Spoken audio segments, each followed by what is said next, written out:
Shalom Bapak Ibu Saudara yang dikasihi Tuhan. Selamat datang di Intimacy Worship. Mari kita memuji dan menyembah Allah kita dengan segenap hati kita. Kita naikkan syukur kita yang terbaik. Mari kita berdoa. Bapa, kami bersyukur, kami berterima kasih buat hari yang Kau berikan kepada setiap kami. Kami rindu Tuhan mempersembahkan pujian dan penyembahan kami yang terbaik hanya bagi-Mu. Sebab Engkau Allah kami yang bertahta di atas segala pujian dan penyembahan kami. Dan kami percaya Engkau Allah kami Jehovah Jireh, Allah yang memenuhi setiap kebutuhan-kebutuhan kami. Dan Engkau juga Allah kami Jehovah Rafa, Allah yang menyembuhkan setiap sakit penyakit kami. Terpujilah nama-Mu Bapa. Di dalam nama Tuhan Yesus kami mengucap syukur dan berterima kasih. Haleluya. Amin.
Amazia berumur 25 tahun pada waktu ia menjadi raja, dan 29 tahun lamanya ia memerintah di Yerusalem.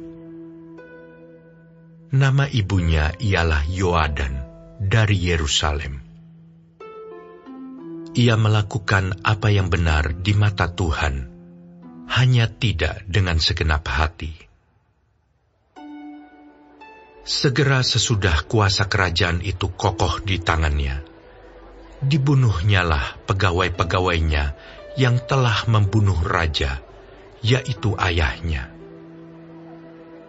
Tetapi anak-anak mereka tidak dihukum mati olehnya, melainkan ia bertindak sesuai dengan apa yang tertulis dalam Taurat, yakni kitab Musa, di mana Tuhan telah memberi perintah. Janganlah ayah mati karena anaknya. Janganlah juga anak mati karena ayahnya. Melainkan setiap orang harus mati karena dosanya sendiri. Lalu Amazia mengumpulkan orang Yehuda dan menyuruh mereka, yakni seluruh orang Yehuda dan Benyamin, berdiri menurut puak-puaknya di bawah kepala-kepala pasukan 1000 dan kepala-kepala pasukan 100. Ketika ia menghitung mereka yang berumur 20 tahun ke atas, didapatinya 300.000 teruna yang sanggup keluar berperang dengan tombak dan perisai. Selain itu, ia menyewa 100.000 pahlawan yang gagah perkasa dari Israel dengan bayaran 100 talenta perak. Tetapi seorang abdi Allah datang kepadanya dan berkata, "Ya Raja, janganlah tentara Israel dibiarkan bergabung kepada tuanku, karena Tuhan tidak menyertai Israel, yakni semua Bani Efraim ini. Dan jikalau mereka bergabung juga, bagaimanapun juga perbuatan dan kekuatanmu di dalam perang, Allah akan menggelincirkan engkau di depan musuh. Sebab Allah mempunyai kuasa untuk menolong dan menggelincirkan. Lalu kata Amazia kepada abdi Allah itu, "Bagaimana dengan 100 talenta yang telah kuberikan kepada pasukan-pasukan Israel itu?" Jawab abdi Allah itu, "Tuhan dapat memberikan lebih daripada itu kepadamu." Kemudian Amazia memisahkan pasukan yang datang bergabung kepadanya dari Efraim, supaya mereka kembali ke tempat tinggalnya. Maka sangat marahlah mereka terhadap Yehuda. Mereka kembali ke tempat tinggalnya dengan marah yang menyala-nyala. Amazia mendapat keberanian, lalu memimpin rakyatnya ke lembah Asin, dan memukul kalah 10.000 orang dari Bani Seir. Selain itu, 10.000 orang ditawan hidup-hidup oleh Bani Yehuda, dan dibawa ke suatu puncak bukit batu. Lalu mereka dicampakkan dari puncak bukit batu itu, sehingga hancurlah mereka semua. Tetapi orang-orang dari pasukan yang dipulangkan Amazia, dan yang tidak diperbolehkan ikut berperang dengan dia, menyerbu kota-kota di Yehuda dari jurusan Samaria sampai ke Bet-Horon, dan menewaskan 3.000 orang penduduknya, dan merampas banyak jarahan. Ketika Amazia kembali, setelah mengalahkan orang-orang Edom itu, ia mendirikan para allah Bani Seir yang dibawanya pulang sebagai allahnya. Ia sujud menyembah kepada allah-allah itu dan membakar korban untuk mereka. Maka bangkitlah murka Tuhan terhadap Amazia. Ia menyuruh seorang nabi kepadanya yang berkata, "Mengapa engkau mencari Allah sesuatu bangsa yang tidak dapat melepaskan bangsanya sendiri dari tanganmu?" Waktu nabi sedang berbicara, berkatalah Amazia kepadanya, "Apakah kami telah mengangkat engkau menjadi penasihat raja? Diamlah, apakah engkau mau dibunuh?" Lalu diamlah nabi itu setelah berkata, "Sekarang aku tahu bahwa Allah telah menentukan akan membinasakan engkau, karena engkau telah berbuat hal ini dan tidak mendengarkan nasihatku." Kemudian Amazia Raja Yehuda mengadakan perundingan, lalu menyuruh orang kepada Yoas bin Yoahas bin Yehu, Raja Israel, mengatakan, "Mari kita mengadu tenaga." Tetapi Yoas Raja Israel menyuruh orang kepada Amazia Raja Yehuda, mengatakan, "Onak yang di Gunung Libanon mengirim pesan kepada pohon aras yang di Gunung Libanon. Bunyinya, berikanlah anakmu perempuan kepada anakku laki-laki menjadi istrinya. Tetapi binatang-binatang hutan yang ada di Gunung Libanon itu berjalan lewat dari sana lalu menginjak onak itu. Pikirmu, engkau sudah mengalahkan Edom. Sebab itu hatimu mengangkat-angkat dirimu untuk mendapat kehormatan. Sekarang tinggal saja di rumah. Untuk apa engkau menantang malapetaka? Sehingga engkau jatuh dan Yehuda bersama-sama engkau." Tetapi Amazia tidak mau mendengarkan. Sebab hal itu telah ditetapkan Allah yang hendak menyerahkan mereka ke dalam tangan Yoas, karena mereka telah mencari Allah orang Edom. Sebab itu majulah Yoas, Raja Israel, lalu mengadu tenagalah mereka. Ia dan Amazia, Raja Yehuda, di Bet Semes yang termasuk wilayah Yehuda. Yehuda terpukul kalah oleh Israel, sehingga masing-masing lari ke kemahnya. Yoas, raja Israel, menangkap Amazia, raja Yehuda, anak Yoas bin Yoahaz, di Bet-Semes. Lalu Yoas membawa dia ke Yerusalem. Ia membongkar tembok Yerusalem dari pintu gerbang Efraim sampai ke pintu gerbang sudut, 400 hasta panjangnya. Sesudah itu, ia mengambil segala emas dan perak, dan segala perkakas yang terdapat dalam rumah Allah, dan yang berada di bawah pengawasan keluarga Obed-Edom, juga perbendaharaan istana raja, dan orang-orang sandera. Kemudian pulanglah ia ke Samaria. Amazia bin Yoas, raja Yehuda, masih hidup 15 tahun lamanya, sesudah Yoas bin Yoahaz, raja Israel, mati. Selebihnya dari riwayat Amazia, dari awal sampai akhir, bukankah semuanya itu tertulis dalam kitab raja-raja Yehuda dan Israel? Sejak Amazia menjauhi Tuhan, orang mengadakan persepakatan melawan dia di Yerusalem. Sebab itu, larilah ia ke Lakis. Tetapi mereka menyuruh mengejar dia ke Lakis, lalu dibunuhlah ia di sana. Ia diangkut dengan kuda, lalu dikuburkan di samping nenek moyangnya, di kota Daud.